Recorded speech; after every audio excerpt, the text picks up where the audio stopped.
తమ్ముడు భిక్షరా బాగానా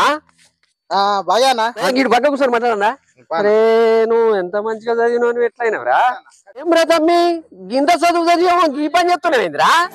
ఏం చెప్పాలన్నా ఇంత చదువుకొని సుతారి పనికి వస్తానా ఇది కూడా ఇంత చదువుకున్నాడని ఎవడు పిలుస్తలేడన్నా హైదరాబాద్ లో ఒక 4 రోజులు ఉన్నా మా ఫ్రెండ్ గాని రూమ్ నుండి చాలా కంపెనీలు తిరిగిన మస్తు ఇంటర్వ్యూలు అటెండ్ అయినా కానీ ఇక్కడ జాబ్ రాలే అన్న అరే అవునా తమ్ముడా బాబా నీ కొరకు వచ్చినట్టే అయిందిరా చిన్న మంచి ఇన్ఫర్మేషన్ పట్టుకొని వచ్చినా నువ్వు చాలా జాగ్రత్తగా విను women rights public protection service అని చెప్పానని ఒక సంస్థ ఉన్నది దానికి జాతీయ అధ్యక్షులుగా కొంపెల్లి సత్యనారాయణ గుప్తా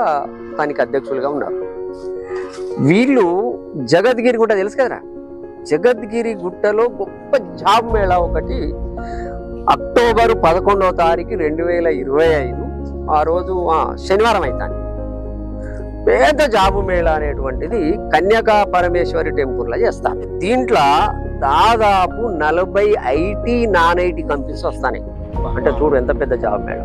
దాదాపు 4000 మందికి ఉపాధి కల్పించే విధంగా ఈ జాబు మేళా అనేటువంటిది పెద్ద ఎత్తున పెడుతున్నారు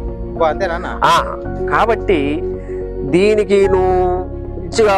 ఇంజనీరింగ్ నువ్వు మెకానికల్ చేసినావు అందులో మళ్ళీ కంప్యూటర్ నాలెడ్జ్ కూడా ఉన్నాయి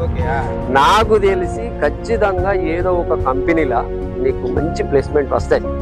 ఇది నువ్వు బాగా అర్థం చేసుకో ఆ జాబ్ మేళకు నీకు ఉన్నటువంటి సర్టిఫికేట్స్ నువ్వు ఆ జీడిమెట్లో నేను చేసిన ఎక్స్పీరియన్స్ సర్టిఫికేట్లు ఉంటే అవి పట్టుకొని అన్ని సర్టిఫికేట్లతో నువ్వు అక్కడికి పో దాదాపు నువ్వు మంచిగా చదివినావు బేసిక్ గా కూడా నువ్వు క్లెవర్ కాబట్టి ఖచ్చితంగా సక్సెస్ అవుతావు ఇన్ఫర్మేషన్ ఇచ్చినా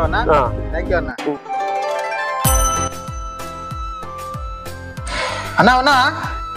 తమ్ముడుదా అన్నా తమ్ముడు ఇంటర్వ్యూ వచ్చిన జాబ్ వచ్చిందన్న అబ్బా తమ్ముడు కంగ్రాట్స్ లైఫ్ సెట్ అయిందన్న ఓకే ఓకే తమ్ముడు ప్యాకేజ్ ఫస్ట్ స్టార్టింగ్ నెలకు 40,000 అన్న స్టార్టింగ్ మంచి ఐటీ కంపెనీ అంటే అది మంచి దాంట్లో సెలెక్ట్ అయినా ఓకే ఓకే ఇదంతా నీ వల్లనే తమ్ముడా నీ కృషి నిరుద్యోగులకు గొప్ప శుభవార్త human rights public protection service national committee వారు మెగా జాబ్ మేళాను నిర్వహిస్తున్నారు ఈ జాబ్ మేళాలో 40 ఐటీ నాన్ ఐటీ కంపెనీస్ పాల్గొనబోతున్నాయి అక్టోబర్ 11, 2025 ఉదయం 9 గంటల నుంచి 5 గంటల వరకు జగద్గిరి గుట్టలోని వాసవి కన్యకా పరమేశ్వరి టెంపుల్ ఫంక్షన్ హాల్లో జరగబోతుంది కావున నిరుద్యోగులు ఈ అవకాశాన్ని సద్వినియోగం చేసుకోగలరు